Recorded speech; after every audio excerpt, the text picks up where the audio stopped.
మరికొద్ది రోజుల్లో Indian premier league కొత్త సీజన్ కోసం ఆటగాళ్ల వేలం జరగనుంది. ఈ వేలం డిసెంబర్ 19న దుబాయ్లో నిర్వహించనున్నారు. మార్చ్ 2024లో కొత్త సీజన్ ప్రారంభమవుతుంది. 2008లో ప్రారంభమైన ఐపీఎల్ ప్రస్తుతం 17వ సీజన్ కోసం రంగం సిద్ధమవుతుంది. ఐపీఎల్ కొత్త సీజన్తో భారత క్రికెట్ కంట్రోల్ బోర్డు ఇప్పుడు అదే తరహాలో మరో కొత్త టోర్నమెంట్ను ప్రారంభించాలని యోచిస్తోంది. అవును, ప్రతిదీ సరిగ్గా జరిగితే బీసీసీఐ ఈ కొత్త ఫ్రాంచైజీ టోర్నమెంట్ 2024లోనే ప్రారంభమవుతుంది. ఈసారి టీ10 ఫార్మాట్లో రావచ్చని తెలుస్తుంది. అయితే మనీ కంట్రోల్ నివేదిక ప్రకారం భారత బోర్డులో కొత్త క్రికెట్ లీగ్ గురించి చర్చిస్తున్నట్లు పేర్కొంది. ఈ కొత్త లీగ్ ఆలోచన బోర్డు క్రికెట్ జైషా ఆలోచన.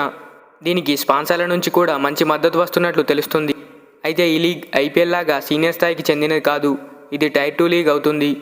అయితే ఇందులో లిమిటెడ్ ఏజ్ ఉన్న క్రికెటర్లకు మాత్రమే అవకాశం ఇవ్వబడుతుంది.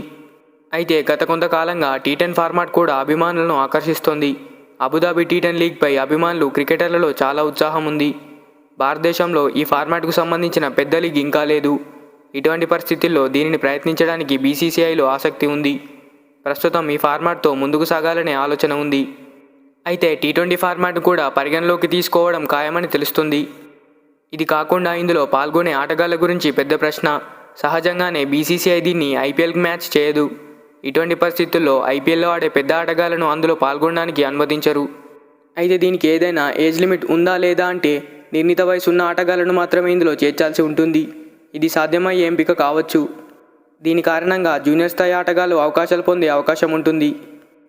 అయితే దీనికోసం కొత్త ఫ్రాంచైజీని ప్రారంభించాలా లేక ఐపీఎల్లోని 10 ఫ్రాంచైజీలను మాత్రమే ఇందులో పాల్గొనేలా చేయాలనేది తెలియాల్సి ఉంది. ఐపీఎల్ ప్రస్తుత ఫ్రాంచైజీలతో భారత బోర్డు కుదుర్చుకున్న ఒప్పందంలో ఐపీఎల్ వంటి ఏదైనా కొత్త లీగ్ను ప్రారంభించినప్పుడు బోర్డు ఈ ఫ్రాంచైజీలకు మొదటి ఆఫర్ ఇవ్వాల్సి ఉంటుందని నివేదికలో తేల్చారు. ఉమెన్స్ ప్రీమియర్ లీగ్ కూడా ఈ కోవలోకే వస్తుంది. టోర్నీ నిర్వహణ విషయానికి వస్తే సెప్టెంబర్, అక్టోబర్ల విండోను ఫిక్స్ చేస్తారని తెలుస్తుంది. మరి ఈ టీ10 లీగ్పై మీరేమనుకుంటున్నారో కామెంట్ చేయండి. ఈ వీడియో నచ్చితే ఒక లైక్ చేయండి. Thanks for watching. మరిన్ని ఇలాంటి వీడియోస్ కోసం మన ఛానల్ని సబ్స్క్రైబ్ చేసుకోండి.